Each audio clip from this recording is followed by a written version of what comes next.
Hi,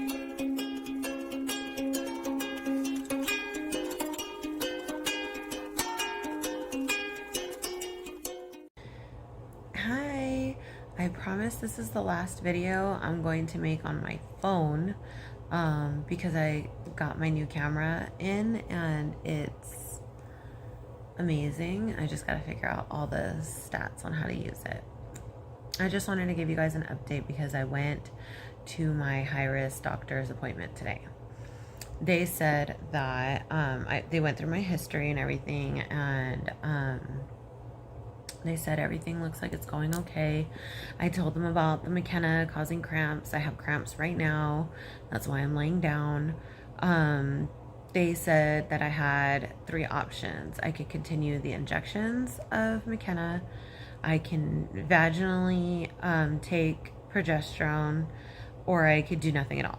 And with an incompetent cervix history, they don't suggest doing nothing at all, so I do understand that. And I know Makena's expensive. My insurance already approved it, so I'm gonna do a couple more and just see how it makes me feel. My makeup's all messed up because I've been crying. I'm like super upset because I did all my yoga this morning. I did my meditation. I set today up to be a super positive day because I wanted a positive experience. I wanted positive feedback. I wanted, to hear that I could have like a normal pregnancy experience, even though I'm having a high-risk pregnancy. It does make me feel comfortable. Like, I'm not on bed rest, but I am uncomfortable right now because of the Makena. And my cerclage is working, so that's good. In 2 weeks, I'll have the anatomy ultrasound that'll tell me how the fluid is and how the baby is, and so that's good. They're so confident, which is a little shocking to me. I mean, not shocking, it's just I'm not used to it because I'm so used to being very high risk and like under everyone's watchful eye, basically. But they don't even want to see me again at the high risk doctor for another month, for 4 weeks. So I'm not scheduled again until July. So that gives me some confidence. I'm 17 weeks today. In 3 days I'll be 18 weeks. So it does give me confidence that they think good things. They're like, oh, she's good, she's got the cerclage, like she's gonna do better, which makes me feel better. End of the appointment comes around and she goes, do you have any other questions? And I thought like everything had been answered. Then I look up and I'm like, I want a vbac. Her face gave me the most attitude, the most negative no. It was just like, this is me. I want a vbac. No. Well, that's not like what I wanted to hear. I mean, like, I expected to hear no because it's a conventional hospital and they do a lot of inductions. They do a lot of C-sections. I had my daughter there and she was a C-section. So, I understand. I've had 2 C-sections, but the first question I had was like, well, she's like, you've had 2 C-sections. And the first one was most likely, I forget what she called it. Basically, the line going up and down because he was born premature. And she said they never deliver premature babies with a horizontal line. It's always vertical. That's what she called it, classical. It was a classical C-section. And even though my line on the outside was horizontal, it doesn't mean that it was on the inside. She said more than likely Esmeralda, which is my daughter who's 11, was delivered with a horizontal line and a horizontal line, so that my risk of uterine rupture goes up by 5%. She said it's textbook, it's in all the literature. I need to do my research. I told her again, like, I haven't had a baby in 11 years. 11 years. I know that it happens, but I just feel like 11 years is a long time to just tell someone, no, you're automatically going to have a C-section again. And so I felt like instantly discouraged and depressed. She did continue on after I said I had a major abdominal surgery in the beginning of the year, and I do not want to have a major abdominal surgery at the end of the year because I had a tummy tuck in January. I do not want to have a C-section in November. Yes, this baby is an oops baby, but I mean, I never got to have a vaginal baby. I would like to have a normal vaginal birth, as natural as possible. I don't want to be induced. I don't want to be on Pitocin. I would like to not even have an epidural. These are my wishes. These were my dreams. My video that I had before this that I made, my dream of having like a home birth in a pool, obviously got taken from me because of, being high risk, having to deliver in the hospital, and also having a VBAC. But I've watched these videos of these women that have had a baby like 2 years ago and did a successful VBAC, 2 C-sections, and then had a baby successfully VBAC'd 18 months later. And it's just like, okay, yes, 5% chances of a uterine rupture. And I've watched videos of women that had that, and it's terrifying. But I haven't had a baby in 11 years. I haven't had a C-section in 11 years. And by then it'll almost be 12 years.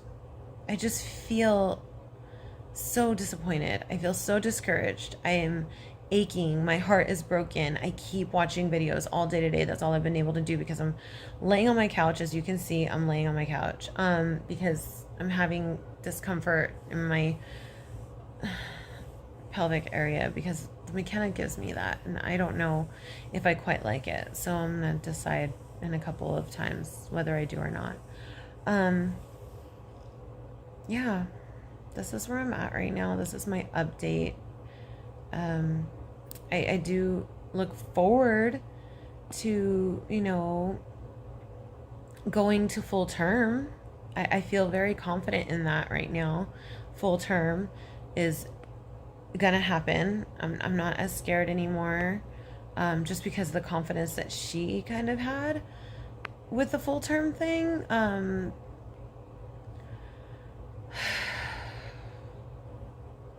just discouraged. I feel super depressed, like another thing was taken from me.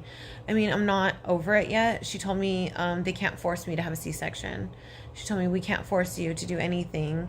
It is your option, but we want you to do the research and bring it back to us and we'll have a conversation. So she's like, pull up some literature, do the research, and we'll talk. So I will. Trust me. In 4 weeks, I'm going to have like a book for her. Because I feel so sad. I feel so sad. I called my partner. I was lit. I was so livid. I walked out of the hospital on fire. I was like, she was rude. She looked me in the eyes and said no, as if I was an idiot, like I'm stupid. I'm a 33-year-old woman who knows what I'm talking about. I've done some research on this. I'm not an idiot, and she just treated me like I was dumb. Made me feel like I was dumb. I can't really switch doctors or hospitals. It's the hospital I was transferred to because I'm high risk.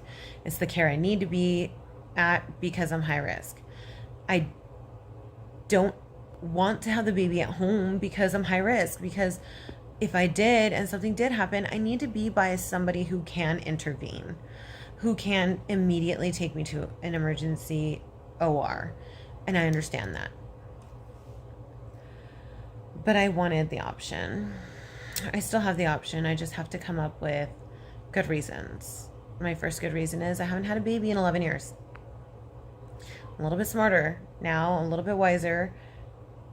And my other thing is I have to have balls. I have to really stand up for myself. I'm in there by myself. I have to show them that I mean this, that I need this, that I want this. I have to convince them. Normally, people just get to go and find a doctor that will do this for them, but I don't have those options right now. I'm having insurance issues. I'm having coverage issues. I don't have the option to try to find another doctor when this is who I got transferred to and where I've been transferred to because of my high risk situation. So that's my update.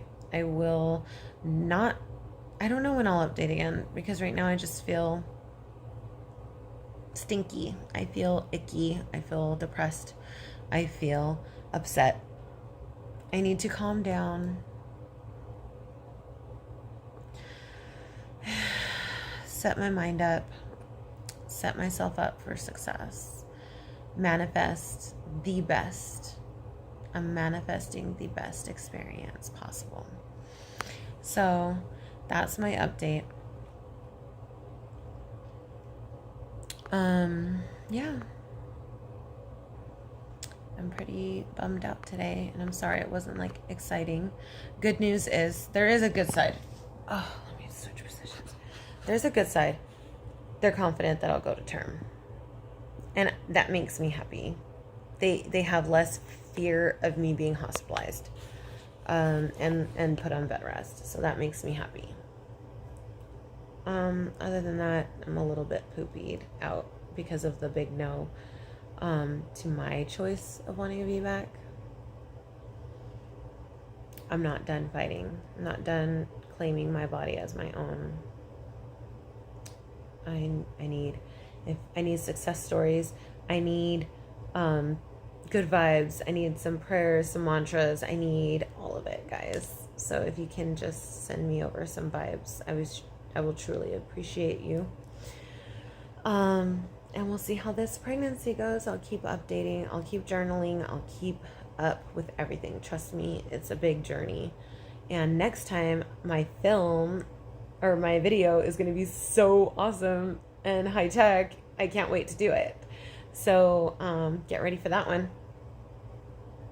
And I love you all. Thank you so much for watching. And stay on the lookout. Subscribe. Hit the post notifications, because then you'll get it notified every time I post. So subscribe and like this video, please. Thank you. And I'll see you next time.